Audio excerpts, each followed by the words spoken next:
What's good? What's good, everybody? Welcome back to another episode of The Urban Platform Speaks. Make sure to like and subscribe as you come into the channel and check out the content.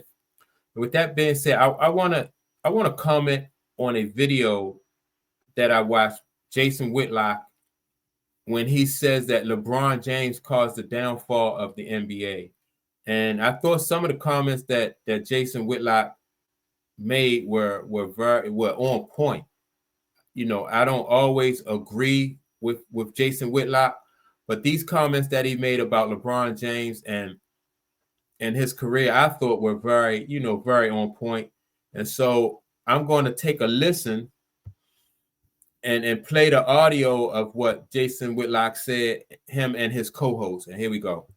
But I'm just telling you, it's a mess, and it all relates back to LeBron James.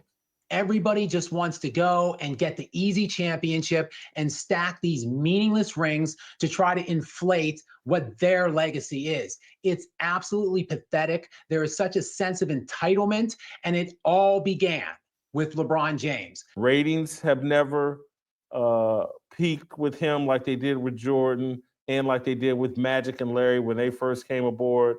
And then this player entitlement era that they call player empowerment era is the. And so I want to stop it right there, right? Because I also agree that when Larry Bird and Magic Johnson first hit the league, it was a lot of buzz, a lot of excitement about Larry Bird and Magic Johnson, and so the ratings went up, right? And then because you had the East Coast, West Coast thing, then you had two different styles of basketball, and so there was that, two different opposing styles. But with LeBron, there was not that much excitement to see him. It just seemed like people, when it came to LeBron, people was always waiting to see, they're always waiting to see, like, all right, for him to raise the league or to do something great, or and with LeBron you never got that, right? And then you had Michael Jordan came along. Everybody know that, again, basketball, he took basketball to a whole nother level. And after Mike, you had Kobe, which I think even with Kobe, I don't think the ratings really slipped with Kobe. Things definitely wasn't this bad with Kobe. And so, yeah, man, like I agree with so far everything that Jason Whitlock is saying, especially and then on top of that, like he said, player entitlement. Like they don't believe, these players today don't believe that they really have a responsibility to the game. They think that the game owes them. Player entitlement era, LeBron James did that. And so he just isn't elevating the game. And so when I start talking about all-time greats, and again, you can go all the way back to Bill Russell, elevated the game. LeBron did not.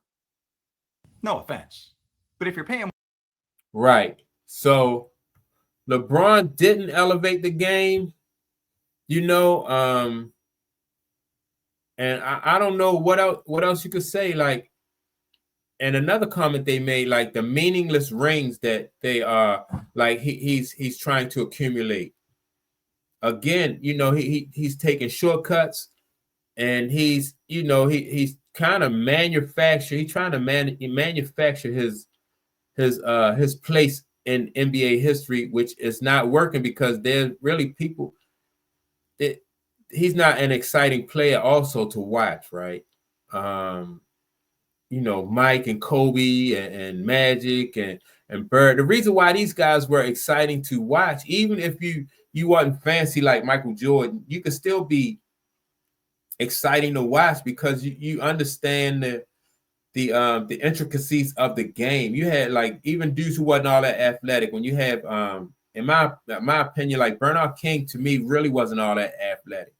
Wasn't as athletic as like Kobe or Mike, but to watch Bernard King was exciting because Bernard King knew the game, and you're watching somebody like a profession, like an artist. You're watching like somebody who really understands the game, just really just do their thing, you know, inside and out. And, you know, so Bernard King was exciting to watch. Larry Bird, even though Larry Bird, you know, not the fancy dunks. So Larry Bird used to have some nice passes and stuff. And he, you know, he just understood the game, and he was good to watch, but not LeBron James. LeBron is really, in my opinion, just a boring basketball player to watch. Like, his game is not aesthetically pleasing at all. And so I'm gonna go back to some more of this.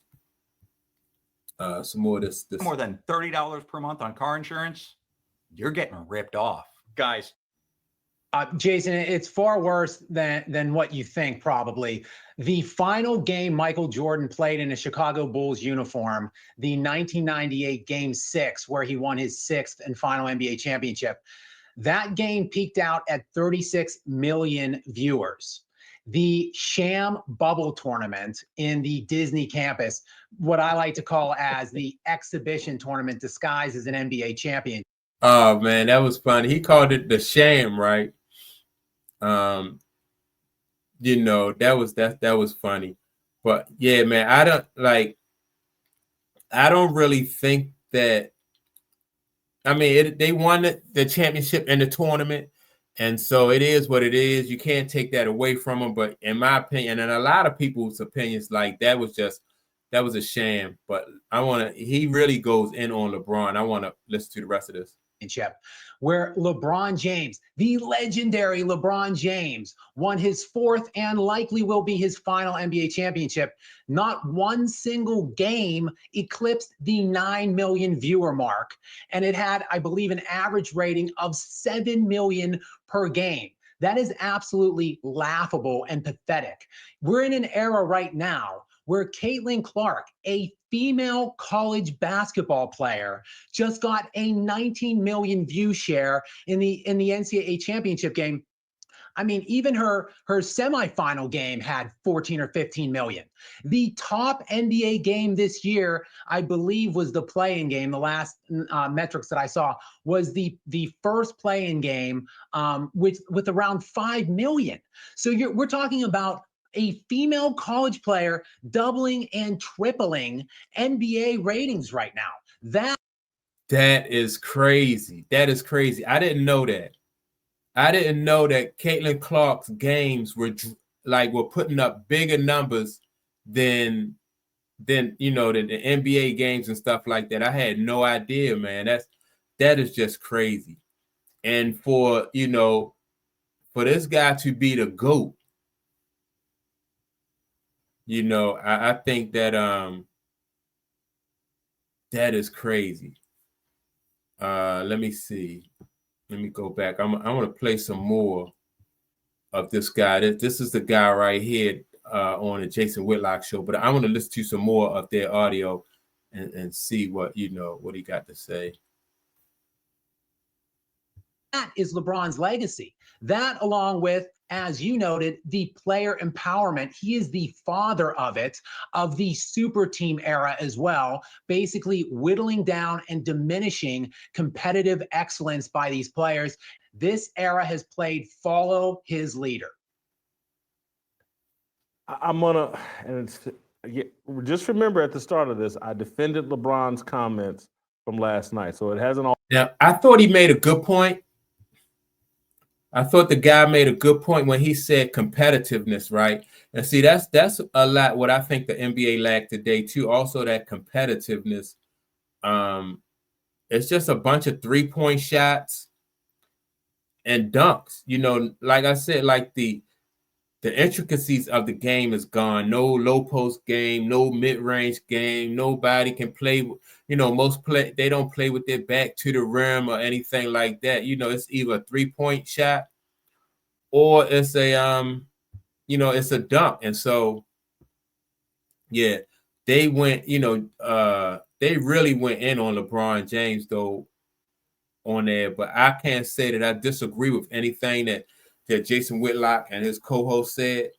You know, and so I just wanted to get your all opinion on that. What do you think about LeBron James? Do y'all think that he elevated the league at all since he's been in there? Or do you think that you know, like it's been like dismal. You know, his career has really been dismal. In my opinion, I don't think he really elevated the league. You know, not like Kobe, not like Mike, not like Magic and Bird. You know, like I said, I remember even watching Bernard King play. And when Bernard King was doing his thing, there was a buzz around Bernard King, you know, when he was, you know, like I said, when Bernard King was doing his thing. But that's my take on it. Make sure to like and subscribe. Don't forget to leave a comment, and I will check you all out in the next video. Peace.